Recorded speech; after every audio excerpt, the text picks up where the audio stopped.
abduhu wa rasuluhu la nabiyya ba'dah. Allahumma salli wa sallim ala nabiyyina Muhammad sallallahu alaihi wasallam. Alhamdulillah, Allah Subhanahu wa taala senantiasa melimpahkan nikmat kesehatan kepada kita, memberikan kita kemudahan untuk salat di awal waktu. Kita lakukan secara berjamaah. Semoga Allah Subhanahu wa taala kelak mempermudah langkah kita menuju surga di hari kiamat. Akhwatal iman rahimani rahimakumullah. Kali ini kita akan coba untuk kupaskan 8 kerugian tidak meluruskan dan merafatkan shaf ya. Akhwatal iman rahimani rahimakumullah. Bab shaf adalah di antara bagian rincian rangkaian salat jamaah yang kita lakukan. Sebenarnya pembahasan shaf ini pembahasannya lumayan ya. Ada beberapa poin penting yang kita kupas, terutama dari sisi pengertian shaf itu sendiri, lalu seperti apa sebenarnya bershaf yang benar itu. Belum berbicara nanti shaf, keutamaan shaf pertama. Belum lagi berbicara masalah shaf kita di salat jenazah. Dan apa ancaman bagi orang-orang yang melalaikan shaf atau meluruskan dan merapatkan shaf. Ini ada kitab kurang lebih sekitar 290 halaman, judulnya Ahkamus Shaf fis Shalah, hukum shaf, hukum shaf di dalam salat. Memang yang perlu kita ketahui, karena para ulama juga menyinggung masalah shaf ini karena pentingnya bagian dari kesempurnaan salat kita. Maka anak akan singgungkan antum poin-poin penting perlu kita pegang ketika kita salat berjamaah. Karena sebagaimana yang pernah disinggungkan pada antum bahwa salat jamaah adalah di antara penyebab Allah menjadikan umur kita itu barokah. Dan begitu banyak kerugian orang-orang yang tidak salat secara berjamaah. Nah, karena itu ikhwatal iman, kalau kita katakan as-shaffu, apa yang dimaksud dengan shaf itu? As-shaffu jamaknya adalah sufuf, yaitu apa? Wasatrul mustawi min kulli syai'in ma'ruf, yaitu segala sesuatu yang dikatakan lurus yang kita kenal. Sementara Raghib Al-Asfahani berkata as-shaffu an tajala syai' ala khattin mustawin. Raghib Al-Asfahani mengatakan bahwa yang disebut dengan shaf adalah menjadikan sesuatu itu lurus satu garis ya. Nah, pada intinya ketika sesuatu itu lurus maka dikatakan dia bershaf. Ya, sebagaimana Allah Subhanahu wa taala juga firmankan was-saffati saffa. As-saffat maknanya adalah al-malaikatu mustafuna fis sama. Para malaikat itu mereka bershaf di langit, yusabbihuna Allah taala sambil bertasbih kepada Allah Subhanahu wa taala. Nah, kalau kita lihat kata shaf dan perintah Nabi sallallahu alaihi wasallam, maka kita akan mendapatkan banyak kalimat yang dipakai yang pada ujungnya adalah dengan satu makna, yaitu adalah taswiyatus shaffi, yaitu meluruskan shaf. Maka sering kita dengar kalimatnya adalah at-taswiyah, al-i'tidal, al-istiqamah, wal muhadzat. Nah, kalimat-kalimat ini bima'nan wahid, yaitu maknanya itu adalah satu. Yang pada intinya adalah yaitu kita meluruskan, merapatkan dan menyamaratakan di dalam satu garis. Nah, makanya perintah-perintahnya ketika kita membuka hadis-hadis terkait dengan perintah bershaf, maka kalimat yang akan sering kita dengar adalah at-taswiyah, yaitu sawwu sufufakum. Berikutnya adalah i'tadilu wa aqimu. Nah, kalimat-kalimat ini ikhwatal iman, rata-rata bentuknya itu adalah bentuk kalimat amr, perintah. Sementara dalam kaidah usul dikatakan al-amru yaqtadil wujub. Perintah itu menandakan hukumnya adalah wajib. Ini makanya kalau kita buka satu persatu lapasnya seperti Nabi katakan aqimu sufufakum wa tarasu. Lalu sawwu sufufakum, juga sawwu fa inna taswiyatas sufuf min tamamis salah. Riwayat lain mengatakan min iqamatis salah. Riwayat lain mengatakan min husnis salah. Jadi kalimat ini perintahnya itu banyak ya. Atimmu, aqimu, atimmus sufuf, aqimu sufufakum. Nah, kalimat-kalimat sejenis ini ikhwatal iman, inilah yang menjadikan para ulama menjelaskan terkait dengan hukum shaf itu sendiri. Nah, karena hadis-hadis mengatakan istau ya, ahsinu iqamatas sufuf. Ya, kalimat-kalimat sejenis ini adalah sekali lagi bentuknya itu adalah perintah. Dan mengatakan tarasu wa'tadilu i'dilu sawwu sufufakum. Nah, rata-rata makanya di antara inilah para ulama terkait dengan hukum masalah shaf ini, apakah hukum shaf? Sebelumnya ittafaqul fuqaha ala masyru'ati taswiyatus shaffi. Ya, jadi seluruh ulama fikih itu sepakat terkait dengan perintah untuk kita meluruskan shaf li ahadits al-waridah al-mutawatirah min fi'l Nabi sallallahu alaihi wasallam qauli. Karena hadis-hadis mutawatir yang sampai kepada kita riwayatnya, begitu juga dari perbuatan dan perkataan Nabi sallallahu alaihi wasallam wa fi'lil khulafa'ir rasyidin min ba'di. Nah, begitu juga halnya dengan perbuatan contoh yang dicontohkan oleh khulafa'ir rasyidin. Makanya dalam hal ini juga waqad naqala Ibnu Abdul Bar al-ijma' ala masyru'ati dzalik. Bahkan Ibnu Abdul Bar menukil terkait dengan ijma' bahwa melurus rapatkan shaf itu adalah disyariatkan. Nah, karena itu secara hukum ikhwatal iman waqtalafal fuqaha fi hukm taswiyatus shaffi hal huwa sunnatun aw wajib. Para ulama memang berbeda pendapat terkait dengan hukum apakah shaf itu sunnah atau wajib, ala qaulain. Menjadi dua pendapat. Al-qaulul awal, pendapat pertama anna tifatas shaffi sunnatun. Pendapat pertama mengatakan adalah sunnah, dan ini adalah pendapat dari kesepakatan 4 mazhab ya. Jadi wabi qala amatul fuqaha min al-Hanafi wal Maliki wal Syafi'i wal Hanabilah. Jadi mengatakan sunnah hukumnya ini adalah pendapat mayoritas ulama dari 4 mazhab ya, Hanafiyah, Malikiyah, Syafi'iyah dan Hanabilah. Juga ada yang pendapat hukumnya itu adalah wajib. Ya, ini adalah wabi qala al-Bukhari, ini pendapat Imam Bukhari, Ibnu Hazm, Syekhul Islam Ibnu Taimiyah, Imam Syaukani, Lajnah Daimah, Bin Baz, Utsaimin dan selain mereka berpendapat juga hukum shaf ini hukumnya atau meluruskan shaf adalah wajib. Tetapi secara hukum mayoritas ulama mengatakan hukumnya adalah sunnah. Ya. Nah, lalu dalam hal ini juga kita tadi terkait dengan masalah hukum meluruskan dan merapatkannya.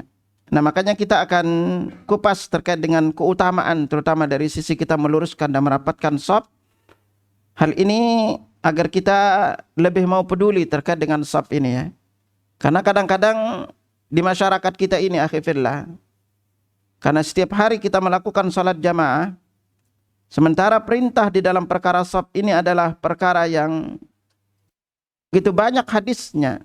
Bukan 1-2 tapi jumlah hadis itu puluhan yang memerintahkan untuk kita meluruskan dan merapatkan shaf atau secara umum terkait dengan shaf itu sendiri. Maka kita penting untuk mengetahui hal ini agar menjadi panduan tambahan ilmu, sehingga ketika ada saudara kita yang merapatkan shaf, maka kita itu tidak merasa sungkan, tidak merasa kok ini aneh sendiri gitu kan. Karena rata-rata di masyarakat kita ini, terutama masjid-masjid lain, itu hampir rata-rata masalah shaf ini perkara yang begitu diremehkan. Ya, apalagi ana ingetin antum kalau udah namanya gelar sajadah. Itu rata-rata yang gelar sajadah itu kayak wilayah kekuasaan sendiri ya. Ya apa enggak? Itu. Orang lain itu kan kalau udah badannya kecil sedanya gede. Jadi tempatnya itu udah lebar. Sehingga kita pun kadang-kadang enggak mau untuk merapat. Belum lagi bapak-bapak kalau udah bawa sajadah gede kecilnya udah terletakkan. Lalu ternyata apa? Harus berpindah posisi, seringkali tidak mau berpindah posisi, menempati tempat pas di depan sajadah kecilnya. Nah ini akhirnya, jadi dan ketika kita juga meluruskan dan merapatkan saf ini, seringkali kebanyakan kaum muslimin itu nggak ngerti seperti apa sih panduannya, belum lagi berbicara masalah keutamaannya seperti apa. Nah paling tidak dengan kita mengetahui keutamaan di dalam meluruskan dan merapatkan saf ini menjadi penyemangat bagi kita agar di dalam kita beramal, maka paling tidak kita berilmu dengan amalan tersebut. Sehingga ketika kita menemukan saudara kita yang mereka mau meluruskan saf itu, kita tidak merasa bahasanya itu sungkan, atau kalau disuruh merapatkan jadi jangan sampai kita nggak mau. Apalagi masalahnya apa? Masalah besarnya itu rata-rata para bapak-bapak kita ini mungkin sejak kecil itu nggak pernah diajarkan merapatkan saf. Ya, sehingga kalau ada yang muda-muda ngerapatkan saf lalu bapak-bapaknya disuruh, seringkali mengatakan udah sini aja gitu. Gitu seringkali nggak mau gitu kan. Gitu.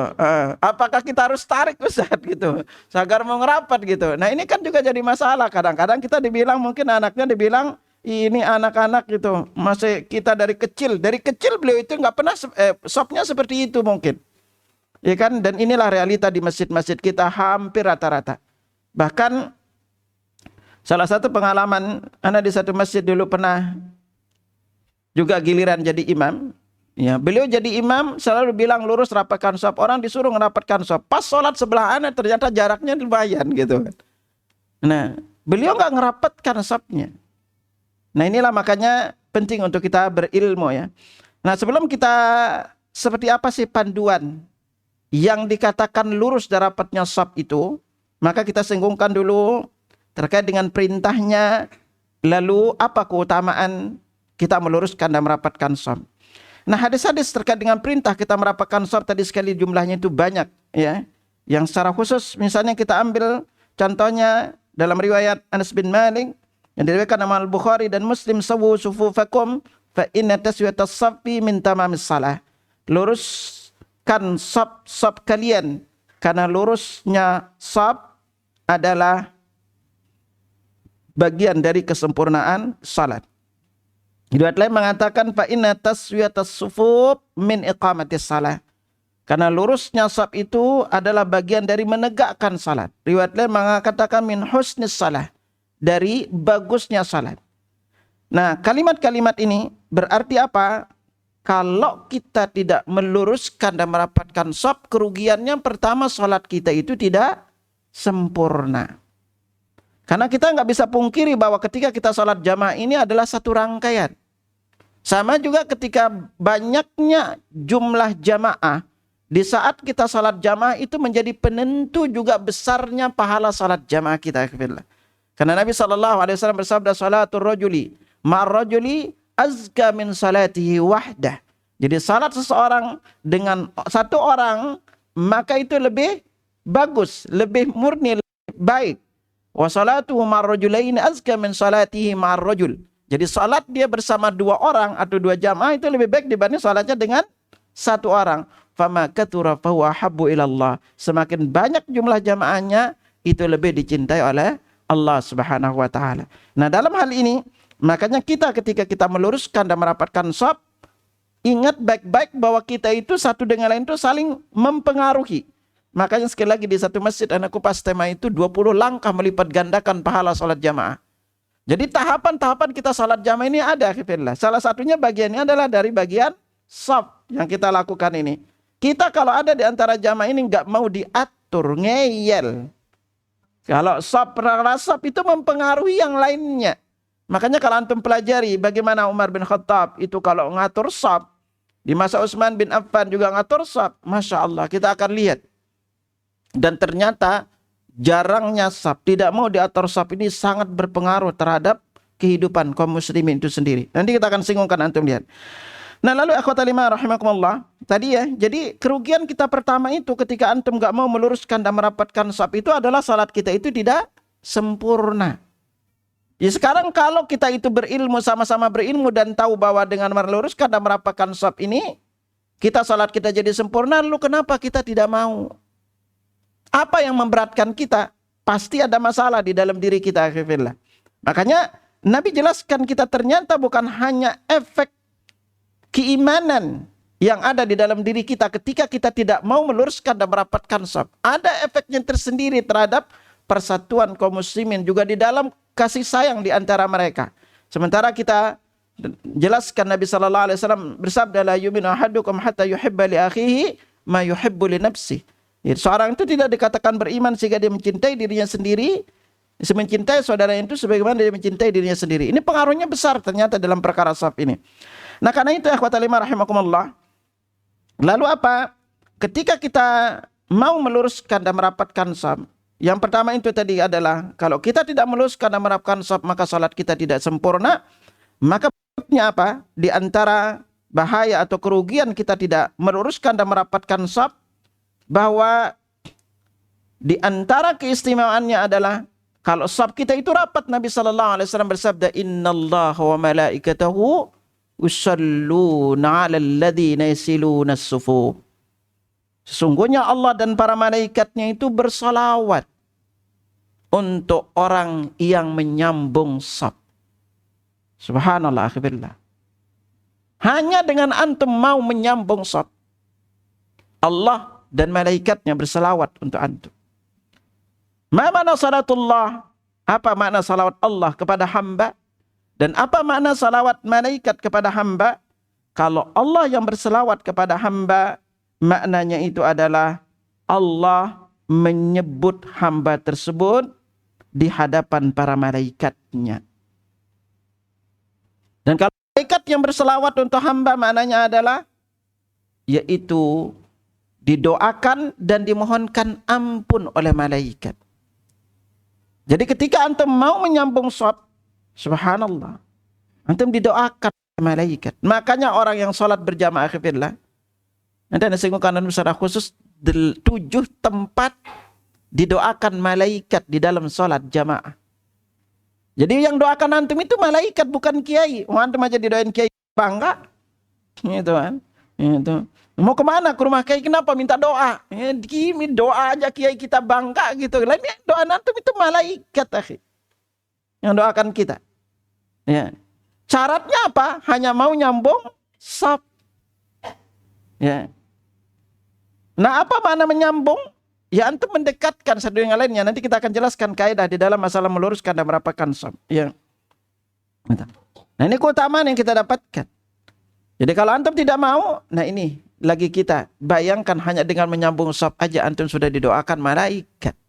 Dan ingat kalau malaikat sudah berdoa, doanya pasti makbul. Karena kaidahnya apa? Allah berfirman terkait dengan malaikat, la ya'sunallah ma amarahum wa yaf'aluna ma yu'marun. Ya. Nah, karena mereka para malaikat itu tidak bermaksiat kepada Allah dan selalu melaksanakan apa yang diperintahkan. Makanya itu menjadikan doa mereka itu ada termasuk doa makbul. Ya. Lalu berikutnya apa? Di antara keutamaan berikutnya ketika kita menyambung shaf adalah, nah di antara yang kita sambung yaitu adalah celah, ya. Nah, yang disebut dengan celah atau di dalam bahasa Arab namanya purjah. Ya. Nah, yang namanya purjah di dalam bahasa Arab adalah celah di antara dua kaki. Apa keistimewaannya kalau kita menyambung atau menutup celah shaf yang kosong? Lanjutannya Nabi katakan tadi, Allah malaikatahu yusalluna 'alal ladzina yasiluna as-sufuf. Allah dan para malaikatnya tadi berselamat untuk orang yang menyambung shaf. Ya, lalu berikutnya apa? Wa man sadda furjatan. Siapa saja yang menutup celah, ay man sadda faragan bainal musallin fis saffi, itu yang menutup celah jarak di antara orang yang salat. Kata furja itu adalah jarak dua kaki, ya. Jadi ketika kaki kita di sini, ini tengah ini namanya purja. Ya. Jadi makanya ketika kita mau merapatkannya, hanya dengan merapatkan kaki, mendekatkan itu kaki kita, apa keuntungannya? Rafa'allahu biha darajah. Allah angkat derajatnya, wa bana lahu baitan fil jannah. Allah bangunkan baginya sebuah rumah di surga. Subhanallah akhirnya. Ya, gitu.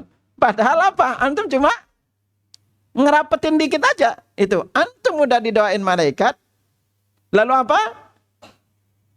Diangkat derajatnya, dibangunkan rumah di sorga. Subhanallah. Itu. Amalannya ringan apa ringan? Gampang banget kan? Itu.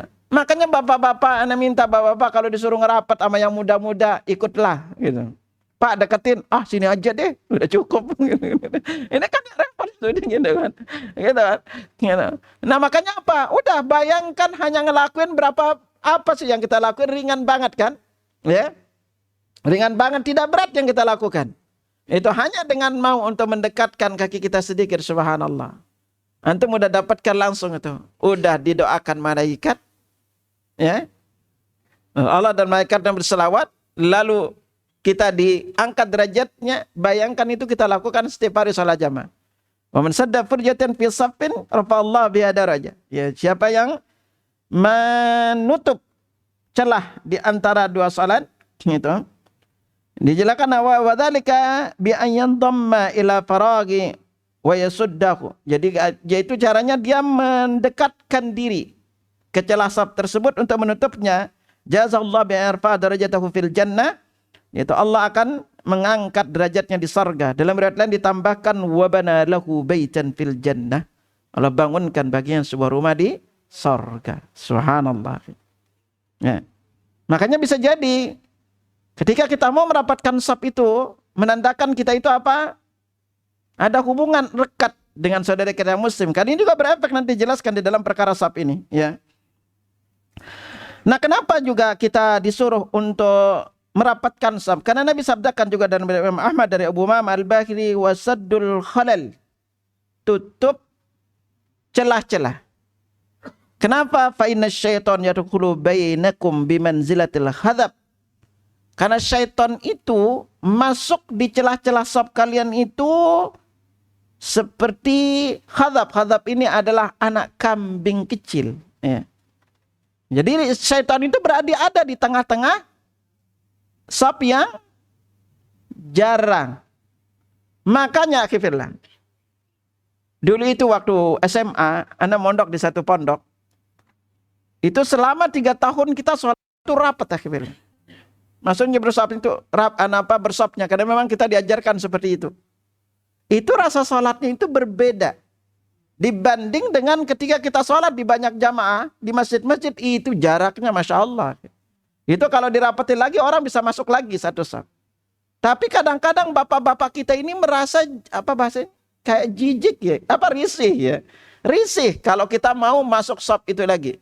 Bahkan bisa jadi ketika kita masuk dianya keluar ke saf belakang gitu kan. Gitu. Karena nggak mau mendekat gitu. Nah, ini ada efek sendiri kita secara psikologi sebagai seorang muslim ya. Nah, itu tadi ya. Bayangkan antum ketika kita merapatkan saf sudah didoakan malaikat, diangkat derajatnya, dibangun rumah di surga. Nah, hanya dengan perkara yang mudah untuk kita lakukan, dan itu tidak memberatkan kita untuk kita lakukan. Dan yang kemarin pernah kita singgung adalah bahwa langkah kaki kita untuk menutup celah saf itu adalah di antara langkah kaki yang paling dicintai oleh Allah Subhanahu wa taala. Ya.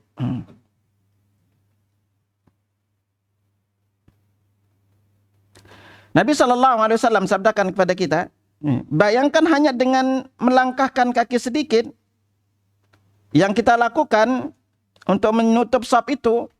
Nabi katakan kepada kita, wa ma min khutwatin ahabbu ila Allah min khutwatain. Jadi ada 2 langkah kaki yang paling Allah cintai akhirnya. Di antaranya apa? Khutwatun yasuddu biha saffan fi sabilillah taala. Yang pertama itu adalah saf yang ditutup dalam jihad di jalan Allah Subhanahu wa taala. Yang kedua itu adalah langkah kaki yang dilangkahkan untuk menutup celah saf. Karena itu Nabi sallallahu alaihi wasallam bersabda, khiyarukum alyanukum manaqib bis salah. Orang terbaik di antara kalian itu adalah paling lembut pundaknya di dalam salat. Artinya dia mau mendekat dengan saudaranya. Wa ma min khutwatin a'dhamu ajran. Tidak ada langkah kaki yang paling besar pahalanya min khutwatin masyaha rajulun ila furjatis saffi fasaddaha. Ya, tidak ada langkah kaki yang paling besar pahalanya selain langkah kaki yang dilangkahkan oleh seorang ke celah saf, yang dia lihat celah saf di hadapannya, kemudian dia menutup celah saf tersebut. Bayangkan coba berapa langkah untuk melangkah, hanya sedikit lagi, paling 1-2 langkah untuk menutup celah saf tersebut. Tetapi ketahuilah, itu adalah langkah kaki yang paling besar pahalanya di sisi Allah. Hadis ini diriwayatkan dari Abdullah bin Umar, ya, Abdullah bin Umar, dan hadis ini adalah satunya sahih sebagaimana diriwayatkan oleh Al-Bazzar At-Tabrani di dalam Mu'jamul Kabir, dan ini adalah lafaz dari Imam At-Tabrani. Ya. Jadi di sini akhwatul iman, bahwa ketika kita mau menutup shaf, ini juga adalah langkah kaki yang paling besar pahalanya. Riwayat lain mengatakan juga ahabbu ilallah, di antara langkah kaki yang paling dicintai oleh Allah Subhanahu wa taala. Jadi di sini kita mendapatkan dua keutamaan sekaligus terkait ketika kita menutup celah kaki, celah shaf itu adalah di antaranya pertama adalah langkah kaki yang paling besar pahalanya, juga berikutnya adalah langkah kaki yang paling dicintai oleh Allah Subhanahu wa taala. Jadi bayangkan itu begitu ringan amalan yang kita lakukan ini, tapi lihat efeknya. Mau melangkah 1-2 langkah kaki aja, itu adalah amalan langkah kaki yang paling besar pahalanya, juga sekaligus paling dicintai oleh Allah Subhanahu wa taala. Ya.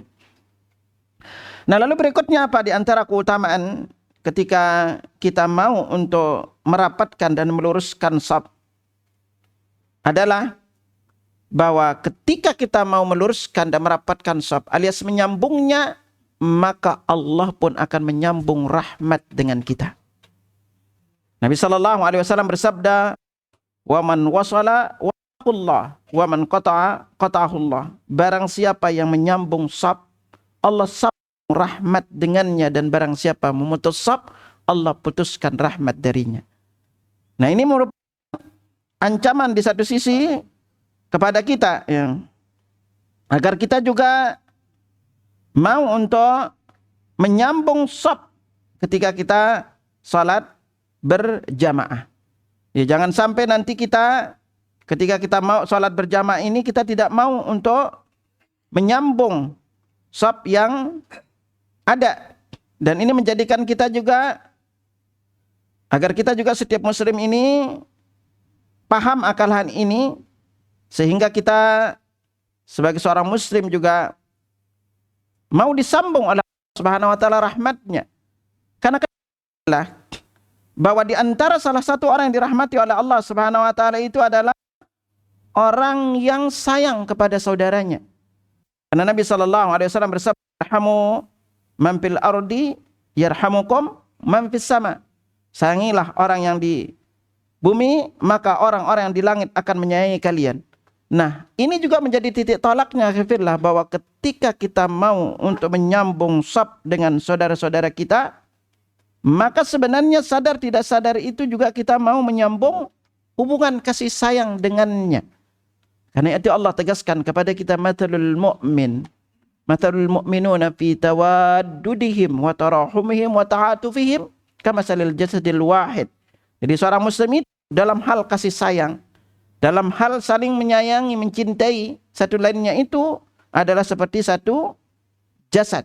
Ya. Ya, seperti kita ini satu jasad. Ya, kalau satunya sakit, maka yang lainnya juga ikut akan merasakan sakitnya. Nah, disinilah makanya pentingnya untuk kita sama-sama menyambung shaf agar Allah Subhanahu wa taala juga menyambung rahmatnya itu dengan kita sebagai seorang muslim. Nah, makanya di sini dijelaskan bahwa kita satu dengan lain itu hendaklah kita mau rendahkan hati untuk kita menyambung shaf satu dengan lainnya. Nah, di antara hal yang paling berbahaya akhirnya bahwa ketika kita ini tidak mau untuk meluruskan dan merapatkan shaf, tidak mau menyambungnya satu shaf dengan shaf yang lainnya, maka ini di antara penyebab besar untuk terjadi perselisihan di dalam diri kaum muslimin. Maka Nabi SAW dalam hal ini sampai menegaskan kepada kita itu, sawu sufufakum fa inna taswiyatas sufuf min tamamis shalah. Nah, ketika Allah perintahkan ini, di antara ujungnya Nabi katakan fala takhtalifu fatakhtalifa qulubukum. Janganlah kalian itu berselisih saf. Itu. Janganlah kalian itu, safnya itu bahasanya tidak lurus, yang menyebabkan hati-hati kalian itu juga menjadi bercerai-berai. Riwayat lain mengatakan fatakhtalifa wujuhakum, yaitu wajah-wajah kalian itu akan berbeda atau saling berpaling. Dan ini adalah salah satu di antara efeknya akhirnya, bahwa ketika kita itu tidak mau meluruskan dan merapatkan saf, maka yang ada pada diri kita itu adalah hati kita itu tidak bersatu satu dengan lainnya. Karena andai setiap muslim itu memiliki rasa kasih sayang dengan saudaranya sendiri, maka sungguh dia akan lebih gampang untuk diatur safnya. Makanya Nabi SAW sampai kepada kita riwayat dari Abdullah bin Mas'ud, karena Rasulullah SAW yamsahu manakibana fis salah. Rasulullah SAW memegang pundak-pundak kami itu sebelum salat. Istawu, maka yaqul, kemudian beliau bersabda, istawu, luruskan saf kalian. Wala takhtalifu fatakhtalifa qulubukum. Dan janganlah kalian, atau luruskan saf kalian, jangan bengkok, sehingga hati-hati kalian nanti akan bengkok atau berselisih. Nah, ketika hal ini Nabi SAW sabdakan kepada kita, bahwa bengkoknya saf ini itu juga di antara penyebab diri kita itu berselisih. Kalau antum baca kisah akhirnya, kenapa di masa Utsman bin Affan radhiyallahu anhu terjadi banyak fitnah, terjadi banyak pembunuhan, ya. Beliau sendiri radhiyallahu anhu dibunuh. Apa? Ummu Salamah radhiyallahu anha sampai pernah berkata, di masa Rasulullah, Abu Bakar dan Umar, saf-saf kaum muslimin itu rapat lurus. Dan di masa Utsman bin Affan, mulai saf-saf kaum muslimin itu agak jarang-jarang. Maka terjadilah pembunuhan Utsman bin Affan. Subhanallah. Ini kepintaran. Karena Ummu Salamah ini termasuk di antara istri Nabi SAW yang cerdas. Sampai karena melihat seperti itu aja, beliau itu udah melihat terjadinya perpecahan kaum muslimin. Lalu bagaimana dengan kita sekarang yang safnya udah? Itu bayangkan masih zaman sahabat akhirnya. Masih zaman sahabat. Itu. Sampai udah terjadi perpecahan itu gara-gara masalah saf. Sampai Anas bin Malik radhiyallahu anhu, itu di masa usia beliau, itu beliau datang ke Madinah. Lalu apa ditanyakan kepada beliau? Apa yang hilang di masa kami ini yang ada di masa Rasulullah SAW? Padahal beliau masih ada. Anas bin Malik itu sahabat di antara 3 sahabat yang paling akhir meninggal dunia. Karena beliau dikaruniai umur sampai dengan 100 tahunan. Lalu apa? Kata Anas bin Malik, yang hilang di masa Rasulullah dengan masa kalian saat ini adalah saf-saf kalian itu mulai jarang-jarang. Bayangkan itu sahabat masih ada. Kita yang jauhnya seperti ini, lalu bagaimana akhirnya? Gitu. Nah, makanya di sini kita belajar akhirnya bahwa saf ini bukan perkara sepele di dalam kita beribadah. Bukan hanya kita bersaf berdiri, dan yang paling rawan itu akhirnya adalah bahwa ketika imam mengatakan sawu sufufakum, ini yang berkata imam apa Nabi? Yang mengucapkan ini imam apa Nabi?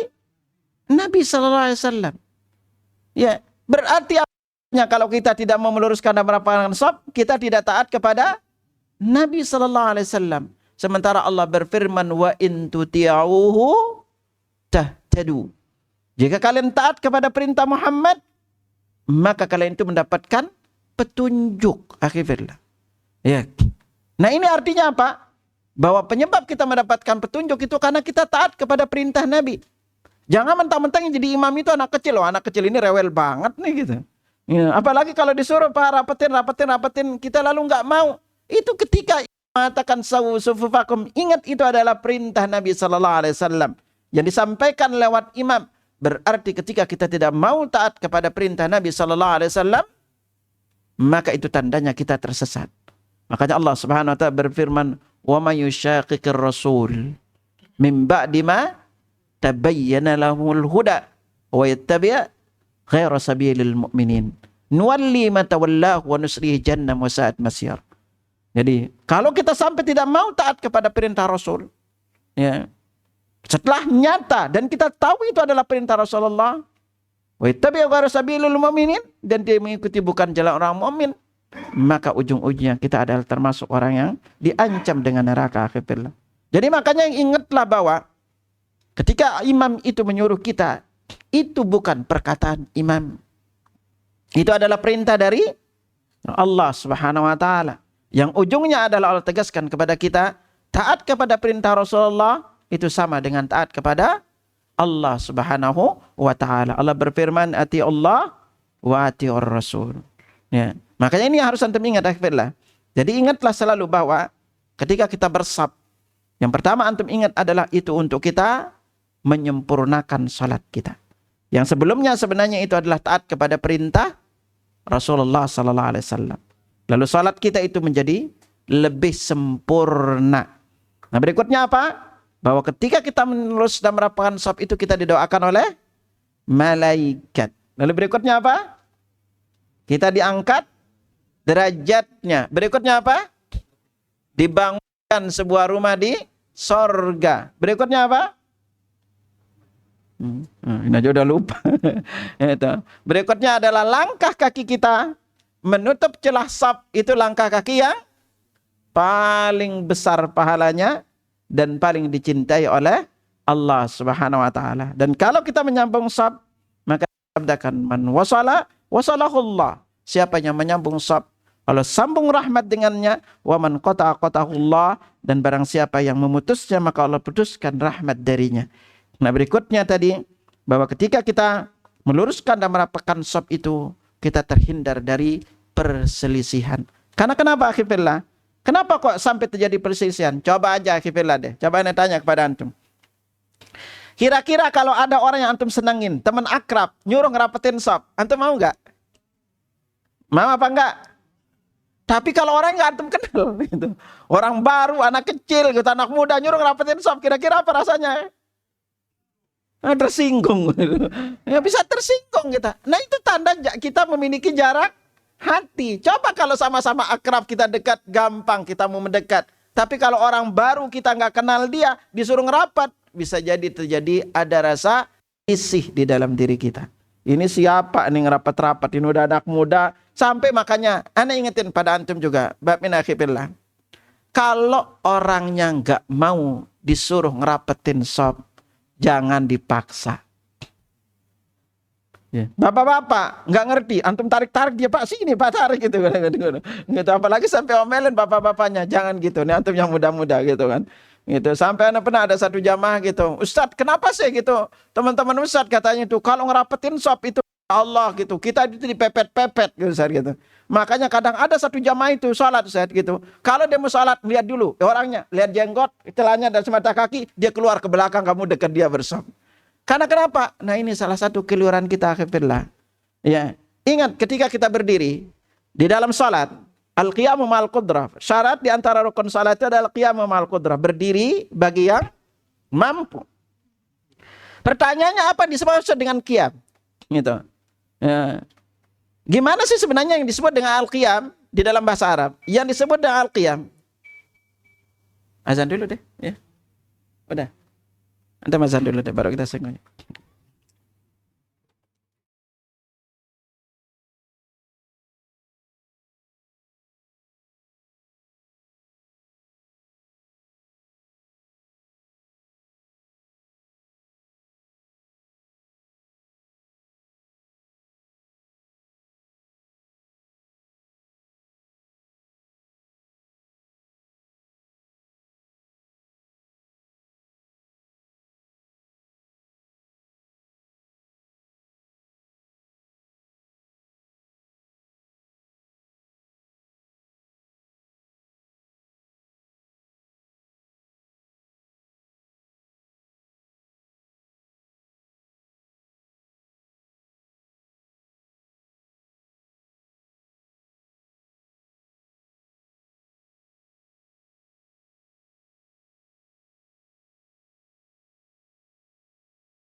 حي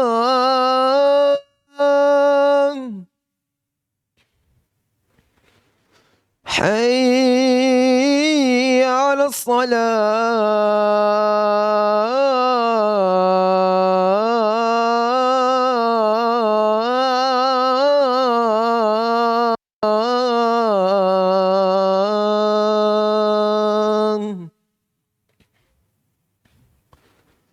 حي على الفلاح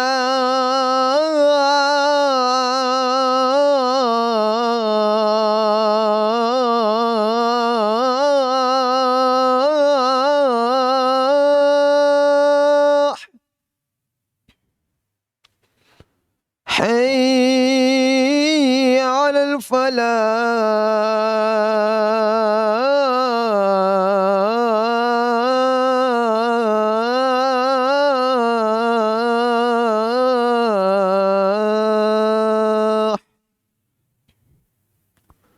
الله أكبر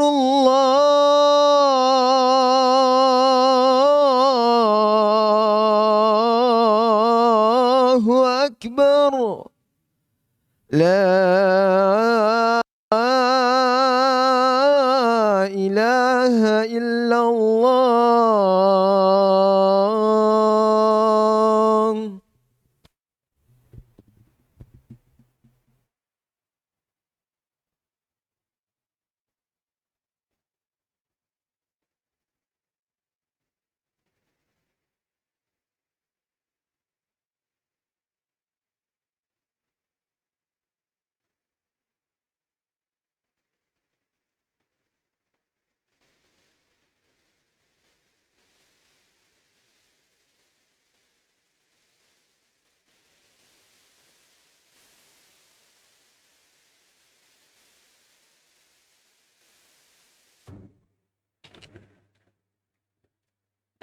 Baik, ikhwat lima rahimakumullah.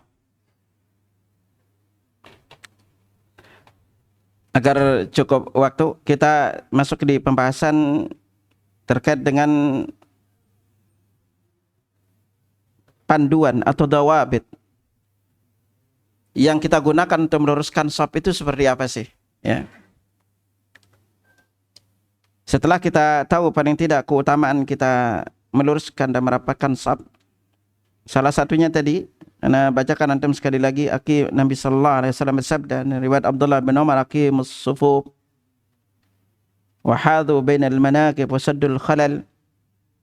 Luruskan shaf-shaf kalian. Wa hadhu bainal manakib, muhadzat. Kalimat muhadzat itu maknanya adalah dekatkan pundak-pundak kalian. Ya. Wa saddul khalal,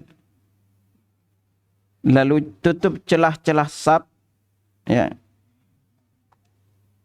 Walinu bi'aidi ikhwanikum, ya. Lembutlah untuk mendekatkan, atau lembutlah tangan-tangan kalian ketika menyuruh atau menarik atau mendekatkan saudara-saudara kalian. Wala tadhru furujatin lisyaitan, dan jangan kalian berikan celah untuk syaitan. Wa man wasala shaf wasalahullah, dan barang siapa yang menyambung shaf, maka Allah akan menyambung dengannya. Nah, kalimat maknanya apa? Ay bi an yakhrisa ala saddil furaji fihi aw addalahu wa sawwaku. Nah, kalau kita mau untuk menyambung, meluruskan dan menyamakan shaf, wa man wasalla qarrabahu ilaihi wa ghafara lahu wa rahimahu, dan barang siapa yang disambung oleh Allah, maka Allah mendekatkan, mengampuni dan merahmatinya. Ya, itu bayangkan kalau antum jadi nyambung shaf itu, Allah dekatkan antum kepadanya, diampuni juga dan dirahmati oleh Allah. Maka lalu Nabi lebih lanjut mengatakan, wa man qata'a shaffan qata'ahullah, dan barang siapa yang memutus shaf, maka Allah memutusnya. Makna apa makna qata'ahullah? Ay man qata'ahullah, dia siapa yang Allah putuskan itu, maka Allah menjauhkan rahmat darinya. Nah, ini makanya bahayanya akhirnya itu, bahwa ketika kita mau menyambung shaf dan memutusnya, itu maka sadar nggak sadar kita juga memutus ingin dijauhkan dari rahmat Allah Subhanahu wa taala. Nah ini yang perlu untuk kita wanti-wanti, ya. Nah karena itu setelah kita tadi sebelumnya bahwa al-qiyamu ma'al qudrah, berdiri bagi yang mampu. Berdiri itu yang benar itu adalah kita ketika berdiri saf itu, maka paling tidak itu kita berdiri normal. Ukurannya apa? Pundak antum. Jadi kalau antum berdiri, paling tidak pundak itu dengan kaki itu kita sejajar. Makanya di dalam salat itu berdiri itu enggak boleh rapat, enggak boleh terlalu renggang. Itu saat berdiri. Itu kalau renggang itu bukan qiyam namanya. Jadi kalau disebut dengan qiyam itu kita berdiri tegak. Karena kalau lama antum salat ngangkang, itu kan kalau bahasa kita sendiri lebar itu ngangkang, rapat itu. Makanya ibu-ibu juga nggak boleh sholatnya itu merapatkan kaki. Jadi nggak boleh. Nah antum nanti ketika bersop, jangan sampai juga terlalu kakinya lebar. Nah inilah lalu seperti apa sih dawabit, kaedah, panduan bahasanya untuk kita meluruskan dan merapatkan sop. Mari kita dengar penjelasan Syekh Muhammad bin Shalih Al-Utsaimin dalam hal ini agar ketika kita melakukan sesuatu itu jangan kita menurut kita. Karena seringkali kadang-kadang kita ini bersop menurut kita, ya, bukan menurut para ulama gitu. Sehingga yang terjadi apa? Terjadilah kesalahpahaman di dalam masalah meluruskan dan merapatkan sop. Ya. Nah, Syekh Muhammad bin Shalih Al-Utsaimin ketika menjelaskan terkait dengan masalah meluruskan sop, apa kata beliau? Al-mu'tabarul manakib fil a'lal badan. Jadi yang jadi patokan ketika kita bersop dikatakan rapat itu adalah menjadikan patokan meluruskan pundak untuk bagian atas badan. Wal aqab fi asfalil badan, dan mata kaki itu bagian bawahnya. Ya. Jadi lurusnya shaf itu bukan dengan jari-jari kaki kita. Kenapa? Atau bagian depan badan, bagian depan kaki. Kalau bagian depan kaki kita itu panjangnya itu berbeda-beda. Tapi coba lihat tumit antum ke mata kaki, ada nggak yang kepanjangan tumitnya? Ada nggak? Nggak ada. Antum cek aja deh. Gitu. Jadi makanya di sini apa? Makanya kemudian beliau mengatakan hadza bila syakkin wa'idun ala man taraka taswiyah. Ya, ini juga ancaman sekali lagi bagi orang-orang yang meninggalkan untuk merapatkan shaf, ya, gitu. Nah, kata beliau, karena ini menyelisih perintah Nabi sallallahu alaihi wasallam. Maka kemudian beliau lebih lanjut menjelaskan al-musawat innama hiya bil aqab la bil asabi. Jadi yang dijadikan patokan untuk meluruskan shaf itu adalah mata kaki, bukan jari-jari kaki. Li'anal Ka'bah walladhi 'alaihi al-i'timad bil jism. Karena kaki itulah jadi patokan untuk tegaknya badan kita. Haitsu innahu fi asfalis saq. Karena dia itu berada di bawah betis, wasaq yahmilul fahil. Sementara betis itu menopang paha, wal fahil yahmilul jism. Sementara paha itu menopang badan. Wa amal asabi' faqad takunu rijlur rajuli tawilah. Adapun kalau jari jemari kaki kita itu ada kalanya kaki seseorang itu ada yang lebih panjang. Fataqaddama asabi'ir rijl ala asabi'ir rijl. Nah, sementara kalau dia itu kakinya panjang, maka yang satu itu akan lebih panjang jari jemarinya dengan yang lainnya. Alladzi bijanibi, dengan sampingnya wa qatakunu qasira, ada kalanya juga kakinya itu lebih pendek. Nah, makanya di sini akhirnya artinya apa? Bahwa yang jadi patokan ketika kita lurus berdiri itu, pertama bagian atas badan kita adalah pundak. Bagian bawahnya mata kaki. Nah sekarang kalau antum bersop, ingat makanya patokannya itu deketin dulu pundak. Bukan masuk langsung ngambil ngangkang. Akhirnya. Ini kan yang terjadi, kita langsung kayaknya bangga kalau kakinya lebar gitu. Gitu. Sementara patokan utama itu dekatkan dulu badan kita. Karena kalau kaki posisi antum itu ngangkang, maka yang nyentuh cuma kaki, sementara pundak tidak mendekat, ya. Nah, kalau dia kaki antum rapat, maka yang nyentuh cuma pundak, kaki itu tidak mendekat. Nah, di sini kita belajar akhirnya. Tetapi poin-poinnya rata-rata setelah Anda coba baca lebih jelas penjelasan Syekh Shalih Fauzan, lalu Syekh bin Baz dan beberapa ulama kontemporer, salah satu kekeliruan yang kurang tepat kita lakukan juga di dalam bersab, dan ini justru menyalahi sunnah akhirnya. Apa itu? Yaitu terlalu rapat kakinya, menjadikan teman sebelah kita itu tidak nyaman. Jadi bukan karena gini antum rapat itu baru dikatakan yang benar, enggak. Standar mereka mengatakan cukup kita dekatkan saja sampai kita merasa nyaman. Apalagi yang terjadi kalau terlalu rapat antum bersab, apa terjadi? Udah kita enggak nyaman, gerah lagi gitu loh. Juga yang repot itu kalau antum lagi duduk untuk tahiyat, Masya Allah gitu. Itu. Maka ini akan menjadikan terjadinya saling apa? saling gesek gitu. Nah makanya akhirnya, lalu kalau kita ditanya, ya, itu. Kalau kita ditanya, apa hukum kita duduk tasyahud akhir tawarruk? Hukumnya apa? Nah, ini Anda perlu ini. Kalau tasyahud awal duduknya, ingat perhatikan ya. Kalau tasyahud awal duduknya kita iftirash. Kalau tasyahud akhir, nah, perlu antum agak 4 lah. Jadi agar antum ngerti 4 mazhab. Di dalam perkara duduk dalam salat itu, pertama, kalau mazhab Hanafi semuanya duduknya iftirash. Ya, semua duduknya iftirash. Kalau mazhab Maliki duduknya tawarruk. Jadi semua duduk mazhab Maliki itu adalah tawarruk.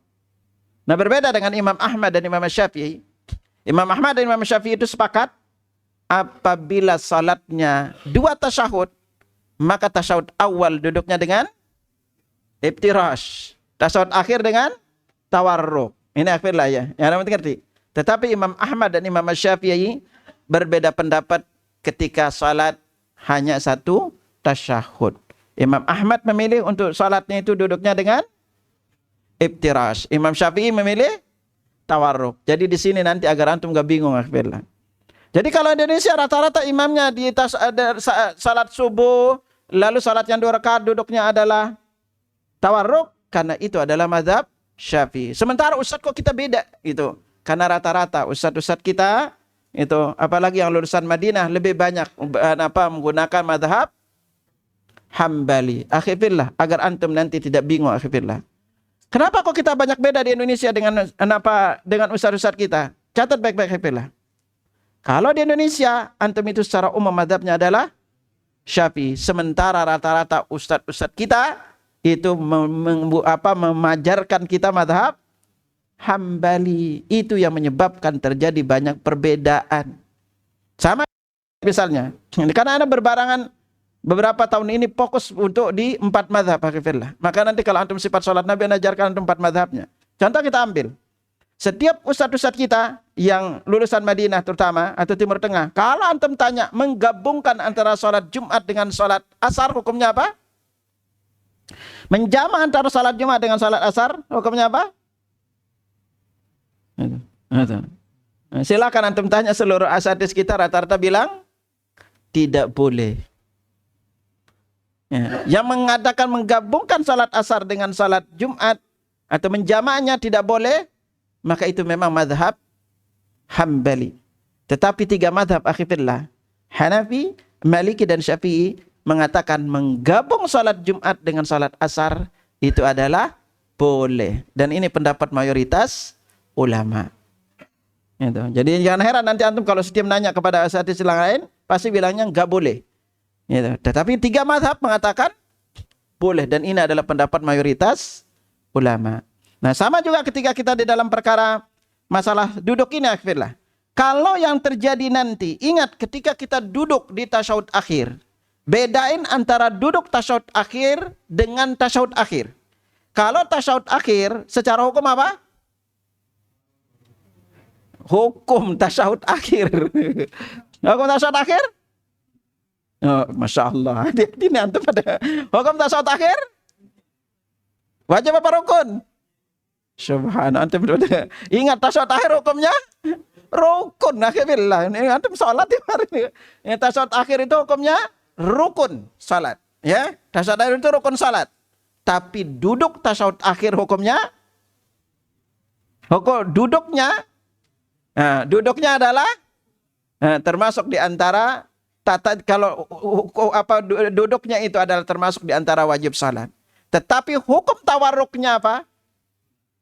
Hukum tawarruknya sunnah. Ingat ya, hukum duduk tawarruknya itu adalah sunnah. Ya, hukum duduk tawarruknya itu adalah sunnah. Jadi antum duduk tawarruk silakan. Itu.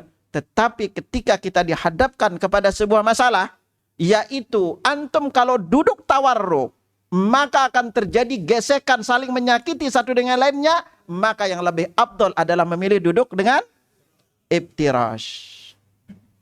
Nyambung nih? Jangan paksain nanti. Itu. Tahu sebelahnya juga ini akhirnya apa? Jadi udah saling senderan aja gitu satu dengan lainnya. Gitu, saling senderan satu dengan lainnya. Gitu. Jadi di sinilah, makanya di sini kita perlu paham akhirnya bahwa ada kalanya akhirnya. Ini tolong juga antum ingat ya. Ada kalanya meninggalkan yang sunnah lebih besar pahalanya dibanding melakukan sunnah. Akhirnya ini perlu ingat ya.